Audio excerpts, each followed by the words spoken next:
श्री शिवाय नमस्ते अभियम दोस्तों। भगवान शिव जी आप सबकी मनोकामना पूरी करें, इसी कामना के साथ आज का वीडियो हम शुरू करते हैं। सबसे पहले तो मेरी सभी प्यारी माताओं बहनों को आने वाले जीवित पुत्रिका व्रत की ढेर सारी शुभकामनाएं। साल 2025 में 24 सितंबर दिन रविवार को पूरे विधिवत तरीके से जितिया का व्रत किया जाएगा। आज आपको इस वीडियो में नहाए खाए वाले दिन तेल खली कैसे चढ़ाते हैं उसकी संपूर्ण जानकारी देने वाली हूँ। जिनके सास ससुर जीवित हैं वे पूजा किस विधि से करेंगे, जिनके सास ससुर जीवित नहीं है वो पूजा किस विधि से करेंगे, संपूर्ण जानकारी देने वाली हूँ। साथ ही साथ आपको अगर सरसों की खली नहीं मिलती है तो आप पूजा किस विधि से करेंगे इसकी संपूर्ण जानकारी देने वाली हूँ दोस्तों। तो वीडियो को पूरा ध्यान से अंत तक देखिएगा, सुनिएगा। वीडियो पसंद आ जाए तो वीडियो को छोटा सा एक लाइक कर दीजिएगा, साथ ही साथ अपने ही चैनल को जरूर से सब्सक्राइब कर लीजिएगा। तो सबसे पहले यहाँ पर सामग्री देख लेते हैं। इस पूजा में यानी जितिया की पूजा में और व्रत में तुरई के पत्तों का बहुत ही विशेष महत्व होता है। तो यहाँ पर धुल करके मैंने अच्छी तरह से पत्तों को एक टोकनी पे रख लिया है, साथ ही साथ थोड़े से पुष्प ले लिए हैं। अब जिनको खरी नहीं मिलती है सरसों की, वो सरसों के दाने को घर पर ही पीस करके इस तरह से ले सकते हैं। चाहे तो आप इसको थोड़ा सा भिगो करके पीस ले तो ये गीली हो जाएगी, नहीं तो अगर जल्दी है, अगर व्यवस्था नहीं हो पा रही है तो आप इस तरह से सूखी सरसों का भी पूजा में प्रयोग कर सकते हैं। साथ ही साथ यहाँ पर हमें थोड़ा सा सरसों का तेल लेना है। सारी चीज़ें थोड़ी थोड़ी रखेंगे क्योंकि हमें भावपूर्ण जो है वो इस पूजा विधि को करना होता है। तोरई का यहाँ पर एक फूल मिल गया था तो वो भी मैंने रख लिया है। धूप बत्ती रख ली है। जीमूत वाहन भगवान जो है वो देव है तो उनको हम सिंदूर नहीं लगाएंगे, तो उनके लिए मैंने यहाँ पर पीला चंदन रख लिया है, सिंदूर रख लिया है पीला वाला, माचिस रख ली है और जल रख लिया है। बस इतना ही हमें रखना है। दीप वगैरह आप प्रज्वलित करना चाहते हैं तो वो भी आप रख सकते हैं। स्थान को हमें अच्छी तरह से साफ स्वच्छ कर लेना है। पोछा वगैरह मैंने लगा लिया है जहाँ पूजा करनी है। अब एक एक करके हमें पत्ते रखने हैं। कौन सा पत्ता किसके लिए निकाल रहे हैं इस बात का आपको विशेष ध्यान रखना है। पहला पत्ता जीमूत वाहन भगवान के लिए, दूसरा पत्ता चिल्लों के लिए, तीसरा पत्ता सियारन के लिए, चौथा पत्ता गौलक्ष्मी माता के लिए। तो गौलक्ष्मी माता के लिए भी पत्ता जो है वो आप लोग अवश्य निकालें।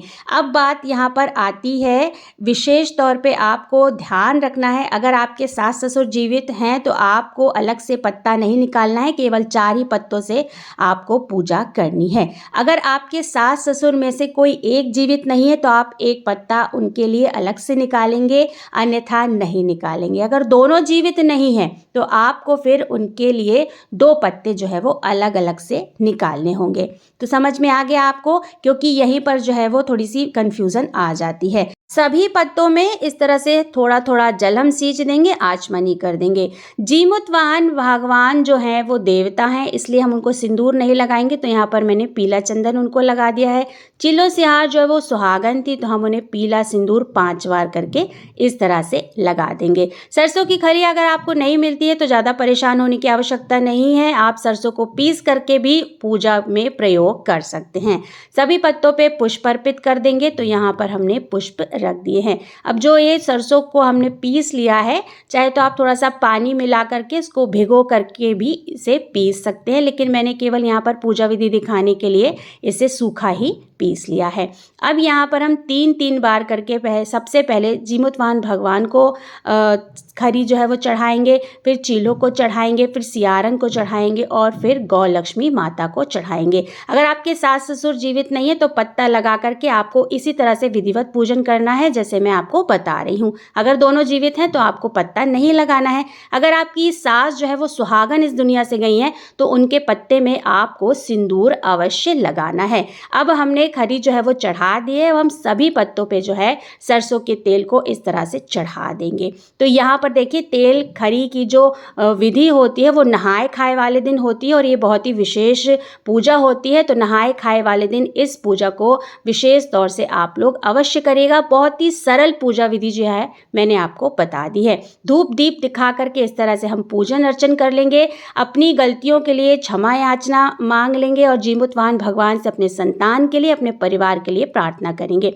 पूजा करने के बाद इस तरह से थोड़ा सा हमें जल हाथ में लेना है और इस तरह से हमें सींच देना है, यानी इनको जल वार देना है।